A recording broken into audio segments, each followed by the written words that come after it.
Why does Yah ask for what he asks for? What is it that he's looking to build? And what is his design? Hi, this is Barry Phillips with 10-Minute Torah, Day 3 of Terumah. And let's look at the fabrics, the colors that the Creator has asked of us. He wants our gold, our silver, our bronze, our blue, our purple, scarlet fabrics, our white linens.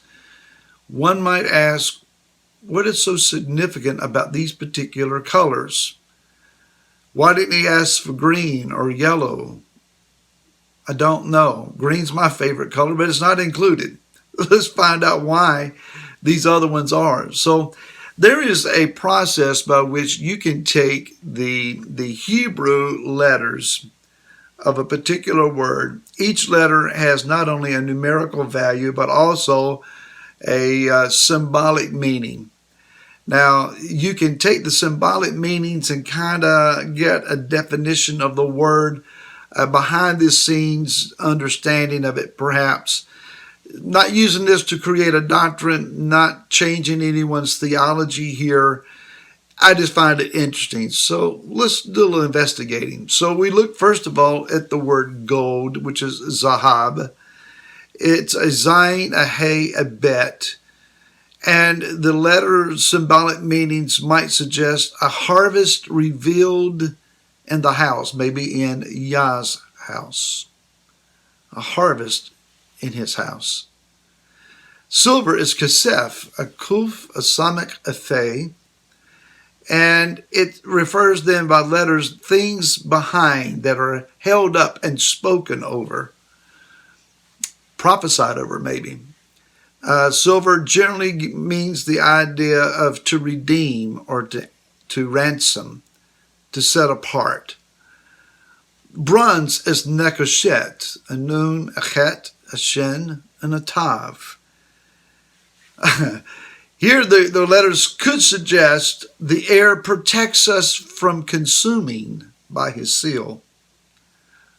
Now that's interesting, that the bronze altar protects us from consuming by his seal. That which is placed on the altar seals us and protects us from being ourselves consumed. The blue is tekelet, a tav, a kaf, a lamed, and a tav. The mark on the palm of the hand instructs and seals. Now I like that. So the blue thread and our tzitzit, it is the mark of his hand that instructs us, do this or don't do that, and seals us or identifies us, marks us as men and women of Israel. Purple is orgamin, an aleph, a resh, a gimel, a mem, and a nun. The authority of the head lifts up the mighty air. Purple, the color of royalty, gives us the idea of one distinguished and set apart by this color. Scarlet is shani, the sheen, a nun, and a yod, consuming of the kingdom at hand or at work. That's interesting. The linen is shesh, spelled here vashesh, with the vav. A vav, a sheen, and a sheen.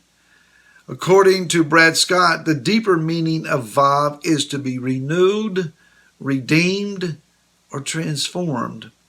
So let's go with that. Redeemed or transformed by being doubly consumed. Consuming all of us until only the redeemable part is left behind, so that we are righteous like white linen. So one might ask, why these particular colors? Well, they seem to suggest, on one hand, either that we're guarded or protected, or on the other hand, that we're consumed and purified. We'll talk more about this in a moment, but let's also consider this. The harlot in the book of Revelation also is identified by these same colors, except for one. there's one color that is not attached to her. Which one is it? It's Tekelet. She is not identified by the blue. So this color blue being absent from the harlot, she appears to be righteous. She appears to be of a religious system, and it is through her religious system that she has prostituted herself with the governments and the leaderships of the world, thinking that she's gained great advantage until she is destroyed. The Tekelet, again, the mark on the palm of the hand instructs and seals. The harlot system does not want Yah's mark. Neither does she look for his teaching and instruction. She has her own religion, her own doctrines, her own ways. Neither does she look for his sealing. She thinks that she is self-sufficient and secure within herself. Having rejected these things, Yah's instruction, Yah's sealing, Yah's word, rejecting the hand of the Father, she finds herself turning to the world systems instead, and she is horribly judged. Interesting. So let's continue in the building materials and look at goat's hair. Goat's hair is really interesting in that it's strong stuff.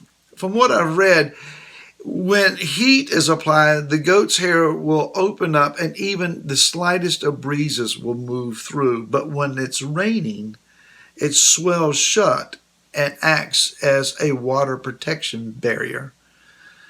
VHC. It is the long-haired female goat, Vav, an Ain, a Zadi, and a Yod. The letter suggests redemption is seen in the righteous hand. Ram skins dyed red.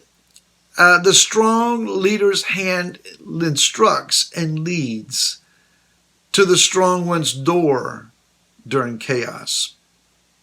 Interesting. Very interesting.